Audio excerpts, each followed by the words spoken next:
RCF Notre-Dame.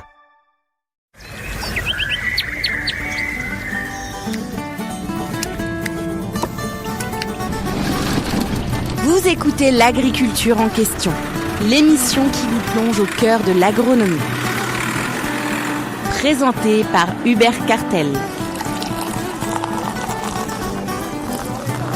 Chaque semaine, cultivons ensemble l'avenir de nos terroirs. Bonjour à tous, bienvenue dans l'agriculture en question. Je suis Christopher Fausten et c'est avec joie de remplacer, j'ai envie de dire, prendre la place d'Hubert Cartel. Je le remercie pour terminer cette saison sur les ondes de RCF Cœur de Champagne à travers deux épisodes, on va dire, exceptionnels parce que pour une fois, grâce à Hubert Cartel et Jean-Marie Lette, nous sommes en dehors du studio afin de découvrir une exploitation agricole du côté du Vitria.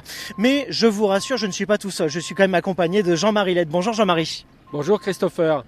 Merci de m'accompagner pour ces dernières émissions de l'agriculture en question sur RCF Cœur de Champagne. Alors aujourd'hui, comme je le disais, nous sommes au cœur d'une exploitation agricole où les champs ne servent pas seulement à produire des récoltes. Ici, une partie de l'activité participe aussi à produire de l'énergie grâce à la méthanisation. On va rentrer plus dans les détails dans quelques instants. Alors pour comprendre justement comment ça fonctionne et quels sont les enjeux derrière cette activité, nous allons découvrir pendant les épisodes à venir le site qui se situe dans le Vitria avec Nicolas Moretti qui est entrepreneur et exploitant agricole à Vitry Bioénergie. Nicolas Moretti, bonjour. Bonjour. Merci d'être avec nous. Alors avec Jean-Marie Lette, on va donc évoquer la méthanisation. Mais avant cela, racontez-nous votre exploitation et surtout comment cette aventure a commencé. Écoutez, à la base je suis agriculteur à 10 km de Vitry-le-François. Et puis j'ai dû apprendre le métier à une époque. Et puis je me suis penché vers les énergies où j'avais un petit mordant, c'était intéressant, on sortait de l'exploitation agricole. Pour y faire dans un premier temps du solaire et puis aujourd'hui donc de la méthanisation. Alors c'est un projet qui date de plusieurs années, vous disiez une quinzaine d'années avant l'enregistrement. Une petite quinzaine d'années, oui, en effet. Alors vous n'êtes pas tout seul, vous êtes co-gérant, c'est bien ça, de ce site ?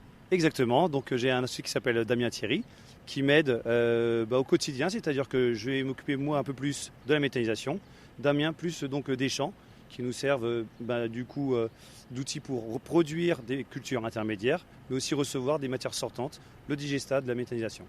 Donc une bonne petite quinzaine d'années, ce projet, vous avez connu des hauts et des bas forcément, comme tout projet qu'on lance au quotidien. Alors si on retourne quelques années en arrière, vous imaginiez devenir aussi producteur d'énergie ? On ne le sait jamais trop à l'avance, mais nous y voilà. Nous y voilà. Alors, un mot sur la méthanisation pour expliquer un petit peu à nos auditeurs qui entendent peut-être ce mot pour la toute première fois. Qu'est-ce que la méthanisation ? Alors, la méthanisation, c'est prendre une matière fermentescible. Il y a plusieurs provenances, les collectivités, les industriels, les agriculteurs, les éleveurs. Et toutes ces personnes-là ont des matières qui fermentent. Et donc, nous, on les réceptionne en vérifiant toutes les qualités pour les incorporer, les chauffer, les brasser, en recueillir le gaz, pour après l'épurer et l'injecter donc dans le réseau GRDF pour les consommateurs industriels de la zone. C'est quelque chose qui est assez courant maintenant aujourd'hui au quotidien, la méthanisation, ou c'est quelque chose qui s'installe progressivement ? Je pense qu'il y a eu, en France, on n'a peut-être pas été forcément en avance, on a bien rattrapé le retard. On fait partie des méthaniseurs qui sont peut-être en milieu de course et peut-être que beaucoup sont sortis. D'autres vont encore sortir, on fait partie de l'aventure. Alors justement, Jean-Marie Lette, parlons de la méthanisation en France en quelques mots. Si on a quelques chiffres à donner à nos auditeurs aujourd'hui sur le développement et l'évolution de la méthanisation. Bien sûr, donc la méthanisation en 2025, c'est 15 TWh de production. Oui. Ça représente, pour chiffrer un petit peu, ça représente 4% du gaz consommé en France. C'est relativement faible. Pour l'instant. Toutefois, c'est en grosse progression puisque ce gaz il est produit essentiellement par des exploitations comme celle de M. Moretti, c'est-à-dire des exploitations à la base agricole, sur lesquelles on a transformé de la matière agricole en gaz. En 2025, il y en a 800 en France, 800 méthaniseurs qui produisent en gros 15 TWh, pour donner un ordre d'idée, c'est l'équivalent d'un réacteur nucléaire. C'est-à-dire ce qu'on produit, les 800 méthaniseurs aujourd'hui, ils produisent l'équivalent en énergie d'un réacteur nucléaire. Alors, il y a une nouvelle feuille énergétique qui vient de sortir là, depuis le mois de février, où il y a des objectifs qui sont très ambitieux en France, puisque d'ici 2030, on veut multiplier par 3 la production de gaz, ce qui est quand même très ambitieux en matière d'objectifs. Qu'en est-il dans notre territoire ici, en Champagne-Ardenne, dans la Marne? Alors, le Grand Est, c'est la première région de production de méthane. D'accord. Donc, pour faire simple, le méthane agricole, il est surtout produit dans le nord de la France, moitié nord de la France. Et la région Grand Est est la première région de méthaniseurs. Est-ce qu'on a un exemple, par exemple? Il y a Nogent-sur-Seine, par exemple? Alors, Nogent-sur-Seine, non. Nogent-sur-Seine, c'est en fait le nucléaire. C'est le nucléaire, pardon. Oui. Mais Nogent-sur-Seine, le site de Nogent-sur-Seine nucléaire, c'est l'équivalent de 3000 éoliennes ou de 1000 méthaniseurs. Voilà. Donc, en fait, ce qu'on produit à Nogent-sur-Seine, eh bien, les méthaniseurs le produisent sur toute la France, quoi. Nicolas Moretti et Jean-Marie Lette avec nous aujourd'hui sur RCF dans l'émission L'agriculture en question ici dans le Vitria et principalement sur le site de Vitry Bioénergie. On est avec le co-responsable Nicolas Moretti avec nous. À quel moment vous vous êtes dit, Nicolas Moretti, ce projet peut avoir du sens pour notre exploitation? La méthanisation, c'est un métier complet. On y va par curiosité. On se dit que notre exploitation peut-être a une vocation autre, ou en tout cas en partie autre. Et on a un hameçon, on mord et on déroule un peu tout ce développement, regrouper des gens, convaincre, expliquer, se faire accompagner pour que aujourd'hui, toutes les personnes qui nous font confiance, qu'elles soient des collectivités, je vous le disais, des industriels, des agriculteurs et des éleveurs, viennent autour de ce projet pour qu'on puisse les réceptionner, les traiter et produire du gaz localement. Et en retour, ils recevraient donc des engrais organiques. Je me permets une petite question indiscrète, Nicolas Moretti. Aujourd'hui, on l'a dit en introduction, ça fait déjà une quinzaine d'années que vous êtes lancé sur ce projet. Pourquoi vous êtes lancé? Est-ce que c'était un choix économique? Pourquoi vous êtes lancé dans la méthanisation?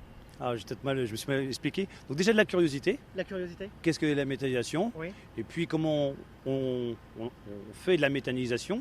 Et puis après, bien évidemment, j'ai croisé Jean-Marie Lette, à l'époque au CDER, et on a travaillé aussi un peu les chiffres pour voir aussi si cette idée-là, économiquement, était viable. Elle a été viable. On a eu la confiance des gens, donc on a sorti ce méthaniseur qui aujourd'hui, quand même, aide beaucoup notre métier d'agriculteur, notamment mon exploitation, pour parler de la mienne, parce que la conjoncture est compliquée, on le voit tous à la télévision.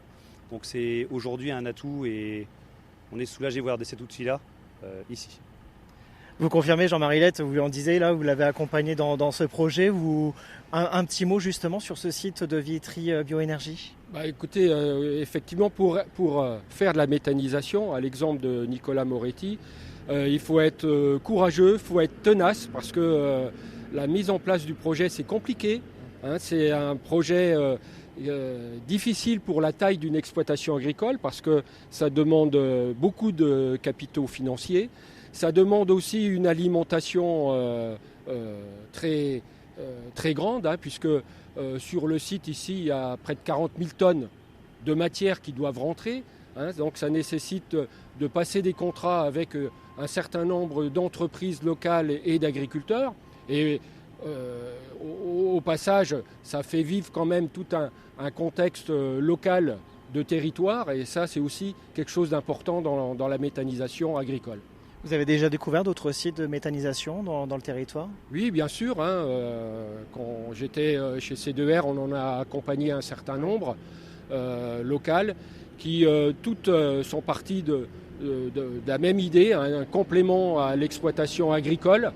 Parce que les exploitations agricoles, le contexte est difficile, et répartir finalement son risque entre la pure production et puis de la production d'énergie, c'est quelque chose d'intéressant en matière de diversification.